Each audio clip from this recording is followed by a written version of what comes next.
Friday really is proof that you don't need car chases, a villain monologue, heavy violence, or a ticking bomb to make a movie insanely rewatchable. Sometimes all you need is a front porch, a day off, and two dudes trying to survive the neighborhood's daily parade of fresh nonsense. Here, Ice Cube is basically the everyman with an exhausted side eye, and Chris Tucker's Smokey is that one friend who can turn a casual chill into an adventure you will either love or hate all before dinner. And together, they do a great job of navigating through this comedy that's totally hilarious in all of the simplest ways. This movie was made on a shoestring with a reported production budget of just $3.5 million. It would open number 2 and pull in $6.6 million, and that momentum would carry Friday to a respectable $27.5 million domestically, and critics were favorable as well for the most part, with Karen James in her review for the New York Times calling it a slick,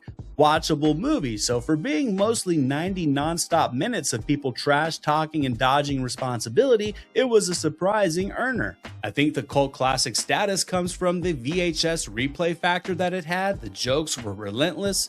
Most of them worked, only a few of them didn't, but I do think the secret sauce with this one is just the character carousel. I mean, everybody who wanders into the frame, from John Witherspoon to Tiny Lister down to smaller characters like Bernie Mac and Faison Love, are able to come in and drop a memorable moment or two. So the pace never sags, even when the plot is literally, let's just get through the day. And it really did make Friday into a movie that you watched with your friends, that you laughed at from start to finish.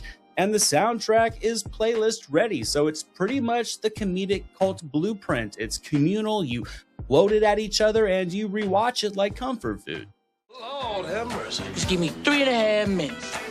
Maybe even 4. Now, this was a high school flick for me. We rented it on a weekend. It delivered a total laugh fest, and it wasn't just the pop-off vodka and grape crush talking. Pop culture-wise, I don't think this movie just left behind fingerprints. I think it left behind indelible catchphrases. It turned Ice Cube into a comedic icon in ways that nobody saw coming, and once you've seen Chris Tucker in this, you'll never hear silence the same way again. Now, I want you guys to stick around. We're leaving the front porch philosophy hour, and we're going to step into the late night lane. Same one crazy day energy, but faster, louder, and packed with enough bad decisions to power a small city. So let's crank up the tempo to a more manic level.